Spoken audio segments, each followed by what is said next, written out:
Je me demandais comment faire un projet en ces 3 disciplines. Au début, je me demandais un peu comment ça allait se passer. Sincèrement, j'étais un peu perplexe. Je me posais un peu des questions. Enfin, je me suis dit, mais comment je vais faire, comment je vais me caser ça dans un format A4 en fait.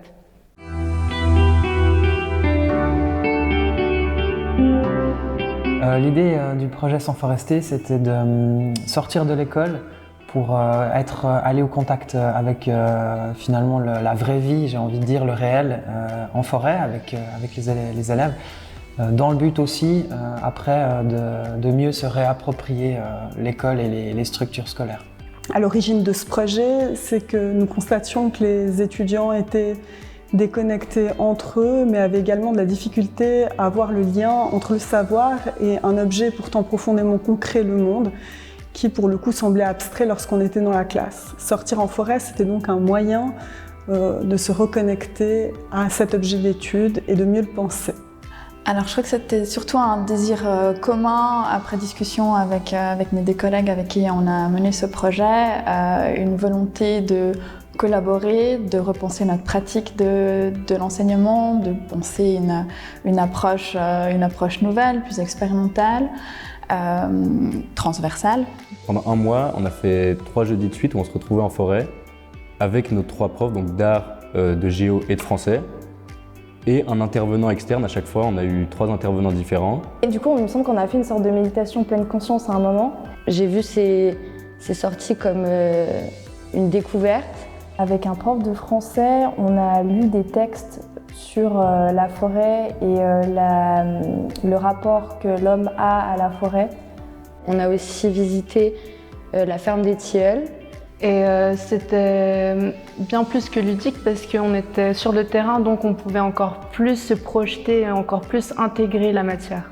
À la rencontre du garde forestier, ça m'a appris beaucoup de choses par rapport à l'impact humain sur la forêt. Par exemple, le premier avec le garde forestier, j'ai beaucoup aimé parce qu'il nous montrait des choses qu'on ne pensait pas en étant en forêt. Maintenant, on n'essaie plus de conserver nos arbres d'avant et qu'on met des nouvelles espèces qui vont résister au réchauffement climatique. Ça m'a fait réfléchir sur différentes choses. Le spectacle Arborescence programmée, ça m'a un peu ouvert des portes pour mon projet personnel. Que ce soit un projet à 3 branches était beaucoup plus simple que seulement une parce qu'on avait des ressources de plusieurs côtés. Et on n'a pas seulement se focaliser en français, mais une combinaison des 3. Alors du coup, ma prof d'art, Madame Pignonel, elle avait parlé du mycélium, puis mon père m'avait déjà en parlé parce qu'il y a une connexion du coup très forte avec les champignons et les arbres. Et du coup, je me suis penchée là-dessus. En plus du spectacle qu'on avait eu, ça m'avait vraiment intéressée et intriguée. Et du coup, moi, je me suis penchée sur la connexion que pouvaient avoir les arbres, les champignons et tous les êtres en fait de la nature, surtout de la forêt, entre eux. Et je voulais en fait travailler sur le rapport entre, qu'il n'y avait pas de différence entre ce qu'il y avait en bas comme en haut. Et d'ailleurs, il y a une phrase que j'avais notée, il me semble que c'était de la table des émeraudes, je l'avais sortie de là, c'était tout ce qui est en haut est comme ce qui est en bas, et tout ce qui est en bas est comme ce qui est en haut. Et je trouvais que cette phrase, elle illustrait assez bien ce que j'avais fait. Donc les projets qu'on avait fait avant du coup, les vacances, on avait fait un projet en français qui a été un journal du dehors où on racontait nos sorties. On avait fait aussi en géo une carte sensible. Et en art, on devait faire une feuille avec une trace qu'on devait poser dessus. Alors pour compiler les contenus, c'était assez complexe parce qu'on était une vingtaine à avoir fait ce projet. Donc on n'avait pas qu'une seule page, on avait parfois plusieurs par personne. Donc on a carrément dû faire un tri et ensuite avec les projets triés, on a fait des lignes au sol, puis on s'est tous regroupés pour se mettre d'accord, pour faire aussi des sections, pour avoir un lien et une suite logique et un fil conducteur pour pouvoir un peu plus comprendre et intégrer la chose. Des cellules actives, ce titre, moi, je le vois comme quelque chose que nous, les élèves, on était des cellules actives dans la forêt, on prenait part à la forêt et on était continuellement dans le mouvement. Il y a eu plusieurs difficultés dans ce projet. La première difficulté, c'était de repenser complètement notre pratique pédagogique, puisque nous nous retrouvions dans un milieu qui était complètement différent de celui auquel nous sommes habitués, dans un rapport avec les étudiants qui était également différent, puisque nous passions d'une verticalité du savoir à une horizontalité.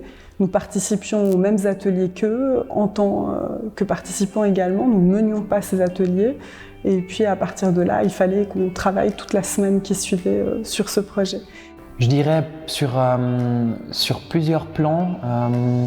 Tout d'abord, on était clairement dans une pédagogie de projet, donc qui là n'est pas vraiment novatrice, mais disons qui change quand même les pratiques qu'on peut rencontrer d'enseignement frontal au gymnase. On avait aussi toute la question d'enseigner en extérieur, donc ici il y avait vraiment un certain nombre de choses à mettre en place au niveau pédagogique, au niveau didactique, au contact avec les acteurs du terrain, et puis aussi bien sûr au niveau logistique et administratif. Et on a été époustouflés des résultats finaux, donc ça c'était une belle surprise, c'était aussi une concrétisation de ce projet, mais quelque part il y avait cette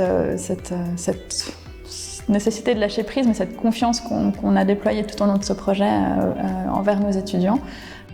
Il y avait plein de parties aléatoires dans ce projet, mais du coup on a dû relever ces défis logistiques, d'organisation, de communication avec les intervenants externes. Il y avait toute cette partie-là, mais c'était quelque chose qui a donné beaucoup de corps au projet. Alors les difficultés, je pense, c'est toujours le temps. On avait un temps assez restreint quand même par rapport à ce qu'on devait produire.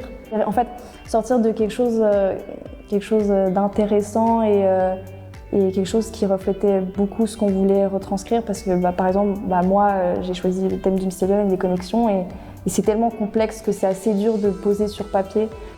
J'avais beaucoup de peine à m'imaginer à intégrer, parce qu'on devait intégrer les trois, art visuel, français, géo.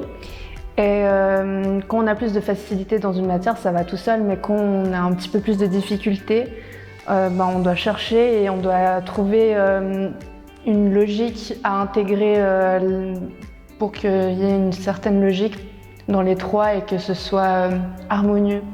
Au retour en classe, ça faisait plein d'explosions partout parce que j'avais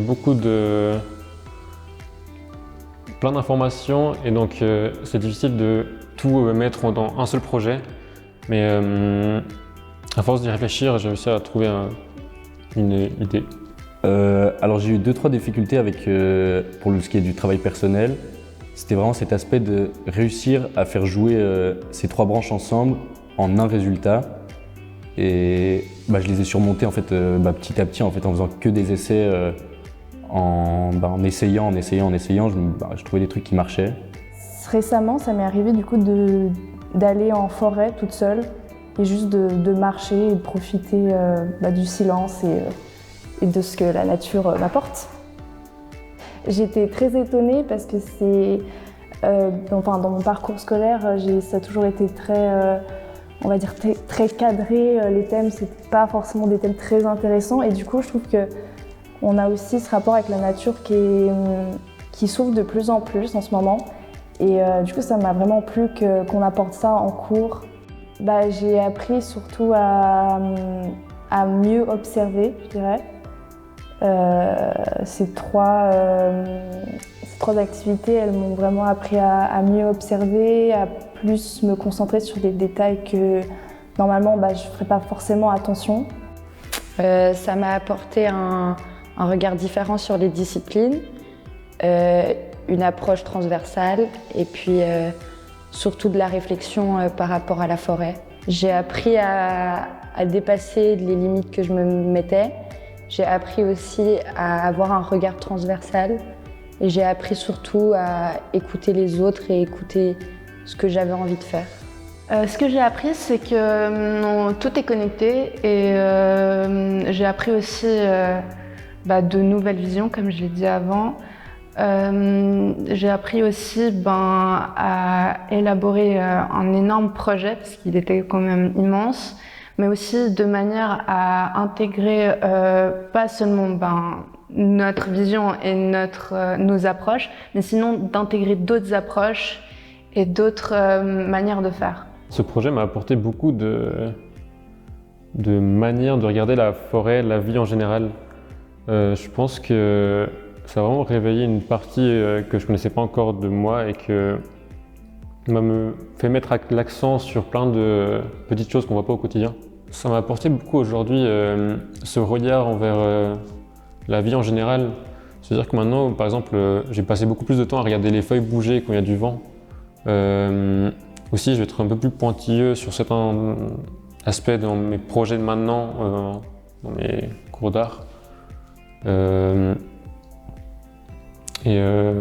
profite beaucoup plus le fait de vivre un moment où la météo peut s'acharner sur moi, où il pleut, ou qu'il neige, ou qu'il fasse beau, etc. Et du coup, je pense que j'ai eu une autre approche un peu de me dire, j'ai commencé en fait à travailler sur mon balcon et ça a pas mal changé parce que du coup je travaillais en plein air et maintenant encore je travaille en plein air et j'ai l'impression que je suis plus à l'aise, je respire mieux en travaillant, enfin j'arrive à me concentrer et en même temps à me déconcentrer, c'est un peu spécial mais je travaille mieux dehors que dedans. Avant déjà je me ressourçais un peu en nature, j'habite à côté de la forêt et je fais les scouts aussi, du coup je suis assez souvent dans la forêt, dans la nature. Je dirais pas que je vais pour me ressourcer, mais je dirais que ça me ressource quand même d'aller dans la forêt et juste de passer un moment dans la nature, entendre des bruits d'arbres quand il pleut. Ça m'aide un peu, je pense, à moi, à l'intérieur de moi, à me ressourcer. Ça change complètement en fait, on sort complètement du cadre scolaire et c'est en fait dans notre tête ça devient vraiment, c'est comme si on n'était plus en cours et qu'on faisait plus ça pour une note ou pour un travail. Mais en fait, c'est presque qu'on s'amuse à faire ça et on trouve une passion, on trouve chacun son centre d'intérêt. Et du coup, ça devient vraiment amusant et on peut trouver son plaisir à faire ça. Plus qu'en étant dans le cadre vraiment scolaire, assis en classe. Ce que j'ai appris avec ce projet, plus à titre personnel et pour le reste du coup dans ce qui est de l'art, j'ai appris vraiment à utiliser cette superposition d'éléments. Et ça, c'est un truc que je fais encore maintenant, du coup, je superpose énormément de trucs. Et en fait, j'ai aussi appris à ressortir un peu du français, de la géo, de l'art comme on est en cours et à me dire, en fait, à trouver un aspect général à tout. C'est-à-dire que par exemple, maintenant en cours en français et en philo, on peut faire un truc, ou en philo et en art, et je me dis, en fait, ces deux trucs, ça joue ensemble et je peux créer un truc avec les deux et faire dialoguer tout ça. C'était assez cool, on a réussi à plus se découvrir les uns les autres, à découvrir aussi nos professeurs d'une manière différente qu'en classe. Et l'approche était quand même différente et assez plaisante. J'ai été très émue d'entendre les interviews des étudiants juste à l'instant et d'écouter tous ces entretiens parce que tout à coup, je réalise que tout ce qu'on a essayé de leur transmettre pendant tout ce projet a porté ses fruits parce que ça permet de voir qu'il y a eu un impact réel de sortir de la classe.